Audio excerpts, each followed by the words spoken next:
rejecting my premise. Are you like spending your free time watching debates on TV? Hey, there may have been a couple to watch, around this time of year. Don't chase that rabbit. If we start talking about politics, if you think the Alabama fans came unglued, you just watch for those comments. Don't go into the dark tunnel. Don't go into the dark tunnel.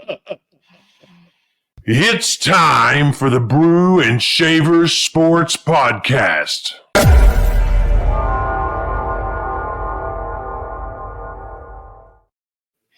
Time is ticking before you know who arrives on the scene this year. That's right. I mean, if the boss says it, you know it's true, okay? There you go. I'm not one to argue with Bruce Springsteen. I don't think you can. How do you present that argument no matter the topic? How do you present that argument against the boss? I mean, let's be honest. The guy's a living legend. So that's right.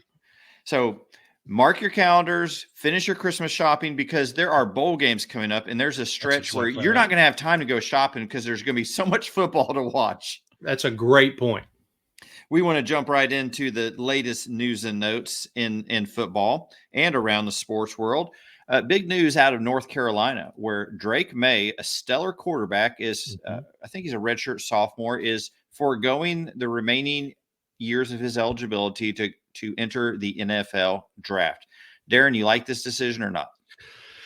Even though he's a redshirt sophomore, so technically he's got those 3 years. It still seems odd to me, but it seems so odd that you got to wonder what's the underlying. Whether we like it or not, is there something, does he feel that he's got to capitalize on the moment? Maybe he's inside the program every day. You don't want to speak ugly in any way, but does he feel that UNC has kind of reached its potential? And so, rather than transfer, I've got my 3 years. I'm eligible for the draft. I might as well take advantage of it. I'm sure it's with much advisement that he didn't just all of a sudden decide that he's going to, but it concerns me when someone makes a jump that feels too early. But the one thing I will say is he has gotten a lot of attention, so he will get attention going into the draft. He's not just kind of this undercard name that people, that will have to do something amazing outside of the combine or even within the combine. I'm assuming he'll be invited to the combine, probably already knows that. So I'm sure there's some things on his end that kind of make sense, but it feels a little uncomfortable to me. Don't know that I would have advised him to do so, but nonetheless, here we go. I mean, what are your thoughts? It's a gamble. Yep. He's going to skip the Duke's Mayo Bowl, and I can't help but wonder if some of what impacted his decision was he began to hear the music playing, and he realized it's probably time for me to go ahead and step out. Because guess who's coming to the Duke's Mayo Bowl? I thought you were going to say he decided to get out to ensure that he won't have mayo dumped on his head. Because I got to be honest, that would affect my decision. That would make me – I'd get out early. You would opt out, and if you were coaching a team in that bowl game, you probably would refuse the bowl invite, Darren. I don't think people realize how much you detest mayonnaise. I'm telling you, I don't even think we would come up with a fake PR reason. I think we'd just be honest. Nope, not getting mayo dumped on my head. We're just going to take our 3 weeks of practice and move on. Thank you. So I'm curious, Darren, what do you use as a substitute for mayo? Because mayo is good on so much stuff. What's your substitute? For starters, to use a debate term, I reject your premise. Mayo is good on nothing. And then I don't, in rare instances where I think it's necessary on a sandwich, I will use mustard or just go with nothing, which when you're at Subway, well, you're talking about being looked at like you're crazy. They really kind of do. When you don't want vinegar, you don't want, no, I don't want anything. Thank you. So mustard is kind of my thing. Mustard, yeah. I like mustard. Mustard is good. I think mustard works. It's got a good taste. Rejecting my premise. Are you like spending your free time watching debates on TV? Hey, there may have been a couple to watch, around this time of year. Don't chase that rabbit. If we start talking about politics, if you think the Alabama fans came unglued, you just watch for those comments. Don't go into the dark tunnel. Don't go into the dark tunnel. Well, we also have some sad news to mention concerning a great tight end from the Tennessee Titans, Frank Wycheck, part of that Music City Miracle, part Absolutely. of their Super Bowl appearance where they lost to the Rams. But Darren, you mentioned this earlier today, wanting to reflect a little bit on Frank Wycheck's career, and you being from Tennessee. What are your thoughts on? I mean, so young, gone way too soon. But what do you think about when you think of Frank? Honestly, you can't help but think of the Music City Miracle. That is first and foremost. Truly, growing up in a town or in a state that was not a major league sports state, which is the largest majority of the South, doesn't have that NFL team, to pull from outside of like Louisiana, Texas, and of course Florida. But there's a huge section that there was nothing for years. And so when you get that team to come to your town or come to your state, all of the excitement of, even though I think it was their third year in the state, because they played a year in Memphis and a year at Vanderbilt Stadium, first year in the new stadium, there was so much excitement. And then for them to make the playoffs and that game to end, I mean, it's one of those moments, if you walked through that process and you were there, it really is you remember where you were kind of moment. And he obviously he was very, very pivotal in throwing it was a lateral, just in case there are any Buffalo Bills fans watching. It was definitely not a forward pass. He threw it excellently, and that will always be the first thing that you think of from a football perspective. But then the other side of that, just very, very quickly, is the person that Frank Wycheck was. Never heard anybody that encountered him in public have anything negative to say about him. Super nice to everyone he encountered. A fun guy to be around from everything you hear about him. I was actually at a golf tournament once, and this was after he had retired from football and had started working at a radio station there in Nashville doing sports radio. And he and I rounded a corner at the same time, and our golf carts were coming pretty close to one another. He had a smile and big eyes about the same way I did, but we waved and moved on. And then I was able to meet him later on that day, and just a super, super nice guy. And like you said, the saddest part is just 52 years old, entirely too young to be gone from this earth, but an incredible athlete.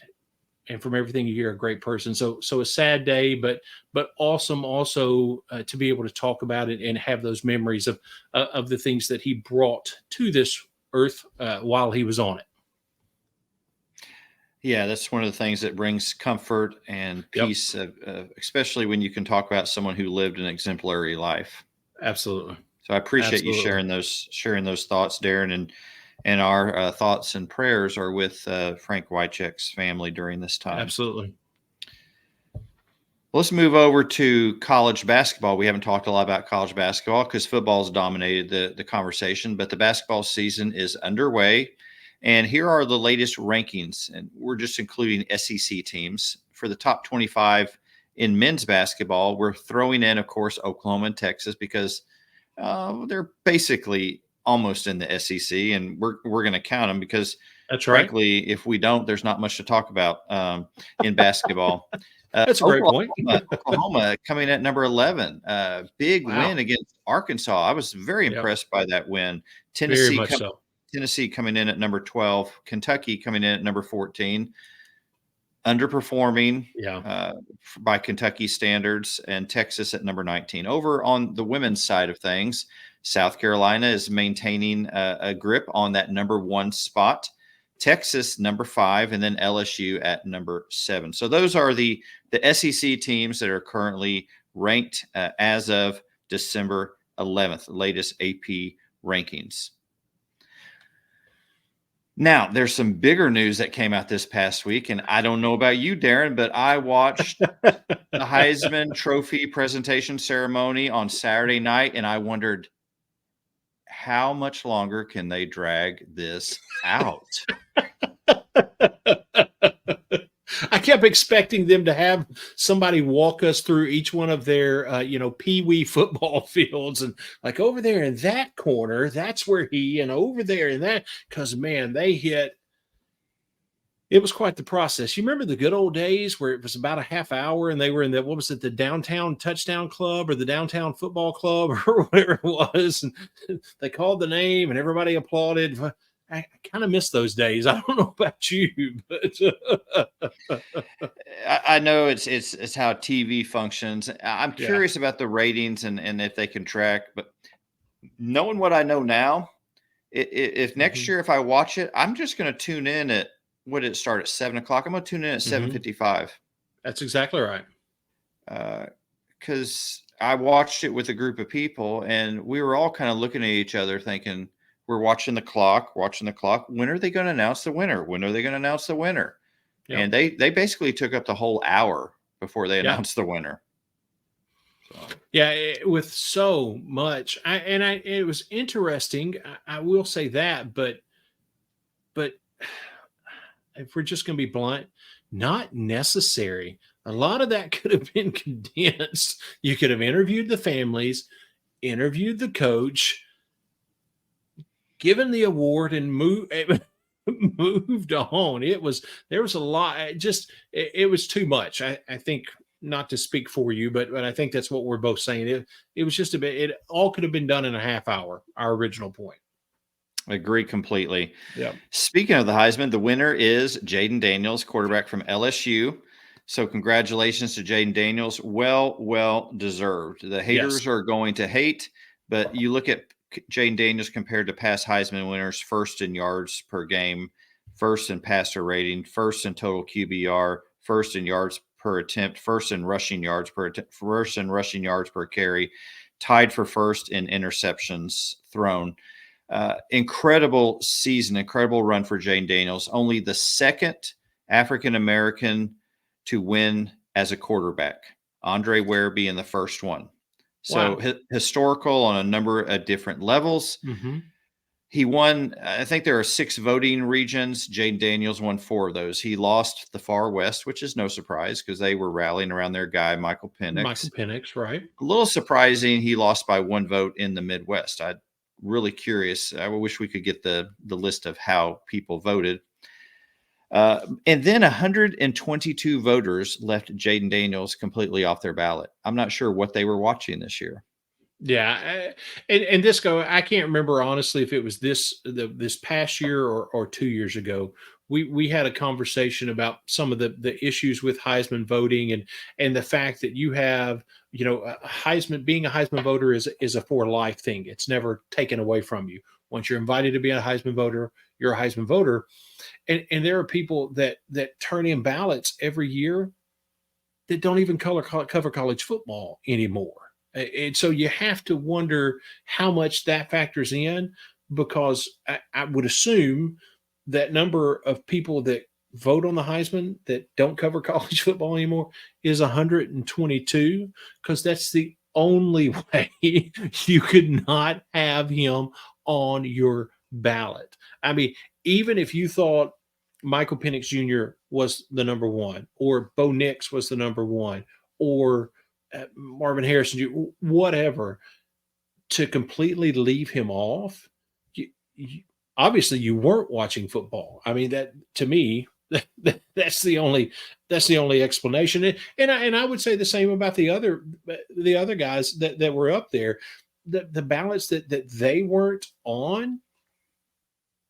How in the world? I mean, because there were some incredible talent sitting there waiting to see who won, and then ultimately, what we agree with, Jaden Daniels was called.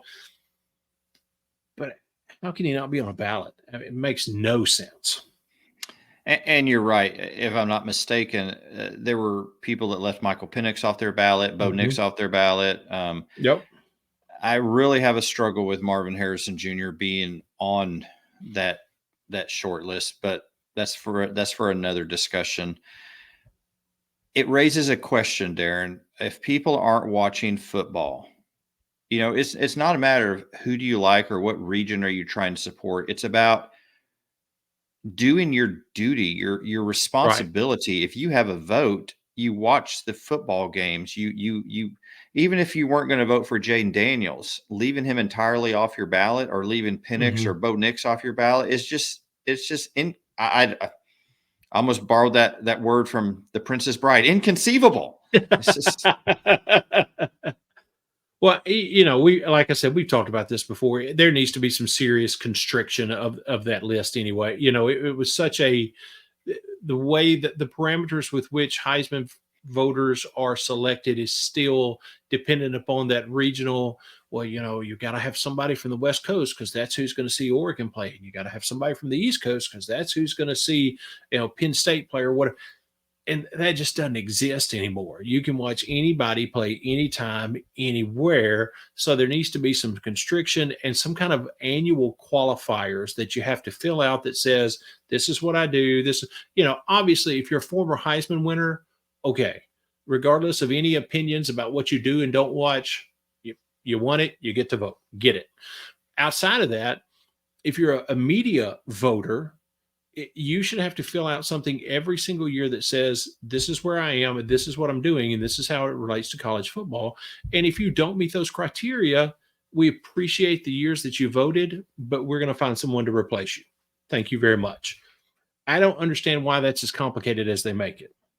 Well said. I can get behind that 100%. Another bit of history connected with Jaden Daniels winning the Heisman Trophy. Dylan Cruz, the phenomenal baseball player from the LSU men's baseball national championship team. National champions, right. Won the Golden Spikes Award as the best player in men's college baseball. Jaden Daniels won the Heisman. That combo of from the same school, a player winning the Golden Spikes and a player winning the Heisman has only happened one other time before. Wow. 1988, Oklahoma State, Robin Ventura, and Barry Sanders. That's a pretty good pair. That's nice company. That's elite company. Yeah, absolutely. That's fantastic. That's good stuff. And it would be even more elite if Robin Ventura hadn't lost his mind that game and rushed Nolan Ryan. That's the image. Point. That's the image that people think when they hear Robin Ventura. Oh, that's the guy that. Yeah, exactly. Speaking of history, let's go ahead and go to This Week in Sports History.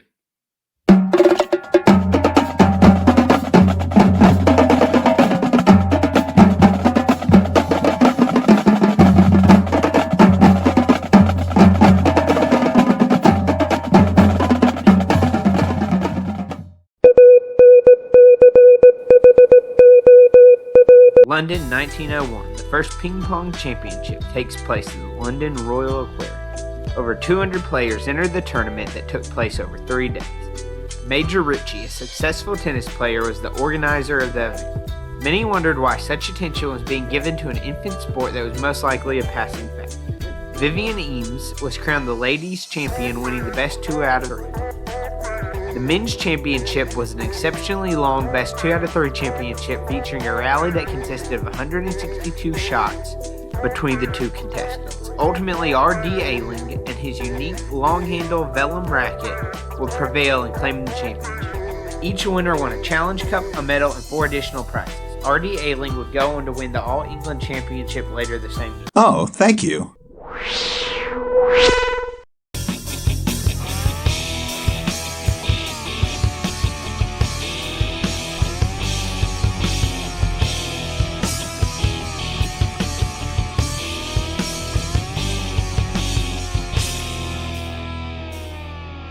Ping pong. That was an interesting choice. I never really thought about that. It made me think of. Go ahead. Go ahead. No, everything has to start somewhere. It made me think of an American institution, a great invention from the Atari company. 1972 was the debut of Pong. Remember Pong? Oh, absolutely. How many hours did you play Pong? To say what we thought was one of the most exhilarating things ever created, right? There wasn't much more excitement than that. I remember playing Pong while listening to my cassette tape of the Miami Vice soundtrack. How's that? Wow. I remember being a kid and every day going out and playing with the other neighborhood kids, and we were always outside playing somewhere, and we'd stop in at someone's house for lunch. And of course, you knew when it was dark, when that street light came on, you had to be home. It's time to get home. But there was this one day where people were like, "Hey, so-and-so, you got to come see what they just got." And we went into the living room and they were playing this game called Pong. Mm-hmm. And there's a group of us, think of the kids like from the Sandlot. Mm-hmm. And we just, our mouths drop and we're just, what is this magic? Absolutely. This is incredible. How do I get one of these? Yep. My first video game console I ever owned was a Texas Instrument, and the football game it was black and white, or it was on a it was like 2-color. The football field was the standard just lines, and 11 blocks on each side would line up the exact same way every single time. You would hit a bar, those 11 blocks on each side would collide. Then you would hear a whistle blow and words would come across the screen to tell you what happened. That was my exciting first football game. You gained 4 yards. Yes. Nice. Back then we still had to have an imagination. Those Atari 2600 games, basically you were looking at blobs on the screen. Yeah, that's and so exactly we had to imagine, and then Nintendo comes along and our imagination begins to decrease and decrease and decrease. Anyway, let's leave that alone because that's not what we're talking about on this show. We're not talking about politics, and we're not talking about the history of video games in the United States. Let's move on to the transfer portal, which is still pretty big news, even though we haven't heard any major announcements lately. Darren, what's the latest on the transfer portal? Well, the one big kind of piece of the puzzle from an SEC perspective, we talked last week about Billin. Don't even know where that came from. How about Dylan? Billin. Yeah, it's his twin brother that most people don't know about. Did he just sign with OU? He just signed with OU, right? Yeah, I think so. Dylan Gabriel, who announced his transfer from Oklahoma, now has a landing spot, and that is at the University of Oregon with Dan Lanning. I guess he figures it worked out pretty well for Bo Nix. He'll give it a shot too. So that's really kind of the big piece of the puzzle that has fallen into place from a transfer portal perspective with SEC teams. But we just want to, again, run through, kind of give a quick update. Alabama now has 5 players. I believe last week when we talked about Alabama, we said they had 0. They have 5 players now in the portal. Arkansas has 14. Auburn at 8, Florida at 16. Georgia is now up to 10. They now have 10 in the portal. Kentucky has 14, LSU 9, Mississippi State 12, Missouri 8, Oklahoma 11, Ole Miss 7. Here's the big change, or one of the big changes. South Carolina is now out in front. They now have 18 players in the transfer portal. Tennessee is up to 9, Texas at 7, Texas A&M at 14, and then Vanderbilt, who was tied for first last week, is now in sole possession of second this week at 17, one behind South Carolina. And just to kind of very quickly look at the flip side of the portal, Arkansas, Oklahoma, and Vanderbilt lead the way in receiving on the transfer portal. Both have 3 commits that are now from the transfer portal that they have received various different positions, but they are the top 3 that in the SEC. They now each have 3 commits from the transfer portal, and all of those numbers both the numbers of players leaving and the numbers of players that are coming in to our SEC teams from the portal. Those are scholarship players 24/7. There are several websites out there that track transfer portal activity. Some of them will attract walk-ons and different various states of players, but 24/7 they track only scholarship players. So that's those numbers from and that is from 24/7 Sports. That just goes to show how passionate sports fans are, including viewers of this show. Because Darren, there have been times people will say, "Where are you getting your numbers from, or where you get that?" And so you have to, when you give these rankings and these numbers, you have to put a disclaimer out there, because we know that somebody's going to say, "Where are you getting those numbers from?" And it'll be one of two things. It'll be a South Carolina fan saying, "Well, South Carolina now they don't have," or it'll be, somebody else saying that the school they don't like has, "Well, they have more than us. You've got that number wrong." Or if you get the number wrong from Alabama, it'll be an Alabama fan saying, "You guys are just so biased. You look at that. That guy's got a Vanderbilt flag behind him. Come on, man." Exactly. That LSU guy doesn't know what he's talking about. Bunch of crybabies.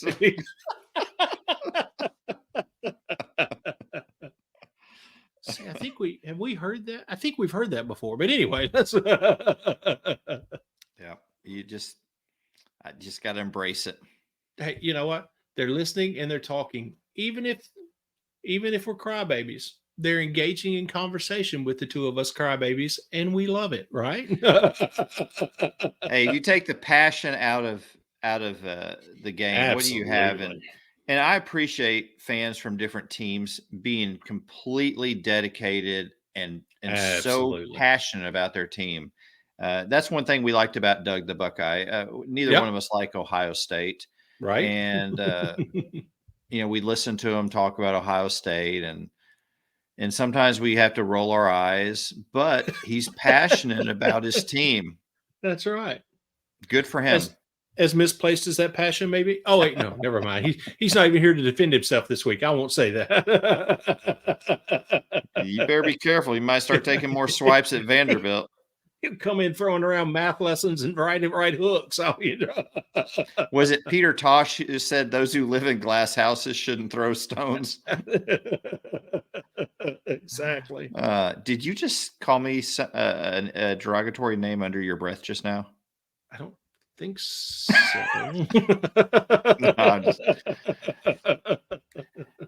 No. If I did, it was a slip. I didn't. Well, I thought for a moment you said under your breath, "Bless his heart," and I thought, "Oh boy." Well, bless your heart. You heard me wrong. I don't know. Now, Darren, you know what that means.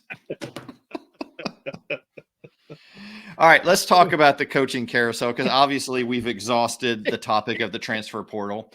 It's going in every direction. The topics look like Pong. That's what. Slow that thing down. Is this one of those State Farm carousel or State Fair carousels? I don't even know what I'm talking about. Oh. Who is writing the script on this teleprompter anyway? Apparently Jake from State Farm. I don't know. Somebody can't spell farm from fair. So what in the world? When do we start letting Ole Miss fans write our script? Hotty toddy. That's what's on the teleprompter. I don't know.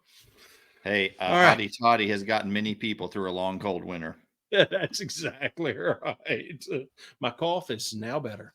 All right. So the State Farm coaching carousel. So when you were 3 years old, what did your mom give you when you had the flu? No, not everybody had hotty toddies. What? I don't know. Are you saying that might be weird? And what was the gel the what's that substance they'd rub on your chest? Vicks Vapor Rub. Yeah.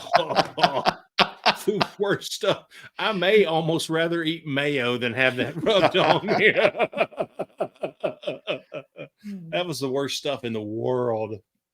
Hey, but it did the trick. It did the trick. Yep. Now, what other things it caused us to have later in life? Who knows? Well, now they make these kids today, they're so spoiled. Now they make a patch You just put it on. You don't even have to get it rubbed on. I mean, what's that about? Come on. Mm.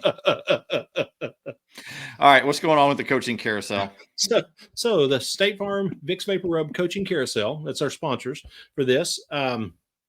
Manny Diaz is leaving his position as the Penn State defensive coordinator to become the Duke head coach. Obviously, Duke has seen how previous stops worked. I don't know, and it's decided that they're going to take a chance. I don't know. There's Hey, some things. they don't play Ohio State and Michigan, so maybe it's okay. You know what? That's a valid point. That's a very valid point. Bryant Vincent, who was the New Mexico offensive coordinator, is now Terry Bowden's replacement at UL Monroe. Bronco Mendenhall, who has had stops at both BYU and Virginia, is now the head coach at New Mexico. I find that interesting. And just a very, very quick side note, I know we're going to run through these pretty quickly because they're not SEC related, but he went through such a horrible experience at Virginia with having the players killed. I wonder if he needed a step back just away from everything, and this was an opportunity to get in on a simpler level, to not be on that P5 level and just get back into it being all about the players and kind of that true love of the game kind of thing. I wonder if that's where this kind of made sense for him. So I'm excited, and I hope that's the case, because what a horrific experience for that team and all of those coaches to go through when that happened to those players there at Virginia. So good for him that he's got this opportunity for a fresh start at New Mexico. Jay Solvell is now the head coach at Wyoming. He was the defensive coordinator, but is replacing Craig Bowl, who retired, who is a legendary coach at the University of Wyoming. Bob Chesney, who was at Holy Cross, is now the head coach at James Madison. John Summerall, who was at Troy, is now the head coach at Tulane. So that's a very interesting move. It'll be exciting to kind of see what happens at Tulane. And then, speaking of, you don't know what people are thinking sometimes when they make head coaching hires, Derek Mason is now the head coach at MTSU. Yeah, all right. Well, we'll see how that works out for MTSU. Derek Mason has a passion for the game, and you can never argue about his knowledge of the defensive side of the ball. Hopefully, for all parties involved, it's a fresh start, just like we talked about, and it goes well. But I will say on the front end, I have my doubts. But anyway, that's yeah. Because it takes a lot at Vanderbilt for a football coach to get fired, especially before the season's over. Just saying. Yeah. Anyway, so the only two jobs that are still open is Nevada, better say it correctly, Nevada and Troy are the only two jobs on the FBS level that are still open right now.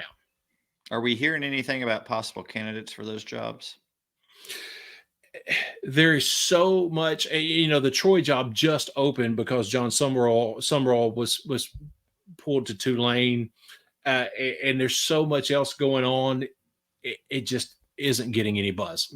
Just to be very honest right now, most likely both of those jobs, what little bit I've read about them, honestly, both of those jobs will probably either be coordinators that are on that group of five level, or there's been a couple of mentions of maybe some FCS head coaches that may make that jump up to the FBS level, but not any specifics at this point. Okay. Well, I'm sure that carousel will continue to turn and turn with absolutely more names dropping, a couple schools still out there that are looking for coaches. Yes. That takes us into our bowl games that begin this week. And we've got including one here in Northwest Louisiana across the river in Shreveport, the Independence Bowl featuring Cal versus Texas Tech, which is a pretty decent matchup, 2 500 teams. Texas Tech typically travels well. They've got a great running back who announced he's coming back. So he'll be fun to watch. Don't know a whole lot about Cal, although the Cal coach was great public relations, talking about when they found out they were coming to the Independence Bowl. He talked about how good the food was going to be here and how great the hospitality was going to be. So someone gave him a really good script of what to say. That's right. But that's not the only game. This Saturday, December 16th, we have the Myrtle Beach Bowl, Georgia Southern versus Ohio. A little MAC action there. That's right. The Cricket Celebration Bowl, Howard versus Florida A&M. The RL Carriers New Orleans Bowl, Jacksonville State versus the Raging Cajuns of Louisiana. The Avocados from Mexico Cure Bowl, Miami of Ohio versus App State. Another more MAC action there. You didn't sing the song, just for the record. Avocados from Mexico. I mean, how do you not sing the song? But anyway, go ahead. Well, Darren, out of the two of us on this podcast who sing, the one who doesn't is wearing purple and gold. Yeah, we were kind of in a conundrum because you don't necessarily like to sing and I don't like avocados. So we were really kind of in a weird spot there. But anyway. You keep singing, I'll eat the guacamole. Deal. We have the Isleta New Mexico Bowl, New Mexico State versus Fresno State, and the Starco Brands LA Bowl, UCLA versus Boise State. So that's your lineup for this Saturday, December 16th. Beautiful thing. A lot of college football. And if you're focused more on the pro game right now, I think there's actually 3 NFL games on Saturday as well. So football fans, this is a great day. This is why you cannot wait to do your Christmas shopping on December 16th. Right. You've got a full slate of football games to play. Speaking of bowl games, we want to mention again our annual Bowl Mania. So, Darren, tell people how they can get involved in this. What do they need to do? Well, we have once again created an ESPN Bowl Mania group. It is the Brew and Shavers Bowl Mania group. And I'm going to do the double point. There we go. If you look down in the video description or in the show description, there is a link that will take you directly to it. If you don't have an ESPN account, which is a free account, all you have to do is click on the link. It'll instruct you to sign up using an email address. And then you're in. You're going to pick every single bowl game right up into including the national championship. Obviously, you can't pick that yet because we don't know who that's going to be. But you'll pick every single bowl game. And it's just a straight up who's going to win, who's going to lose. There's no odds or anything like that. No point spread. We're just doing straight up who's going to win, who's going to lose. And again, it's down in the description of the show. If you're listening right now, if you're listening on Spotify or iTunes, all you have to do is click on show more. It'll be in that link as well. You can click that on your phone and it will be on our link tree on Twitter. We'll put out a post about it on Twitter, have it there as well. Instagram, we'll do all of that. As you're hearing that, if it hadn't happened, it'll happen here, or as you're hearing or seeing this, it'll happen soon. All of those will be there. You click on those links. We'd love to have a big group of people be a part of it with us this year. Yeah, it's always fun. Bowl season is a great time of year, so we'd love you to be a part of that with us. It's going to be quite challenging because we're going to hear about more opt-outs, and that's going to change the outcome for some of these games.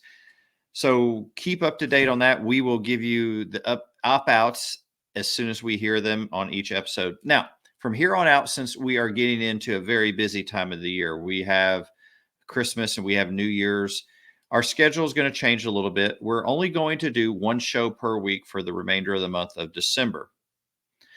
Now, we encourage you to watch those shows. And remember, we're trying to get to 50 likes. I know that's not much, okay? We're not ESPN. We're not Fox Sports. We're not some of these really well-known podcasters. We're just a couple of local Louisiana guys that like to talk about sports. Absolutely. But we're trying to get to that 50. So if 2 more people, if you would like, subscribe, that would mean a great deal to us. That'd be like a Christmas present you're giving to us. And all you got to do is click that subscribe button. So, but we appreciate those of you who have already done this. Continue to spread the word, comment. We love the interaction. And new episodes come out every Tuesday. So, Darren, you got anything else to say? Subscribe. I love it. I agree. It is a Christmas present. I think that's a beautiful way to say it. It's just subscribe and give us a Christmas present. We'd appreciate it greatly. Bless your heart. We'll see y'all next Tuesday. Take care. Have a great week.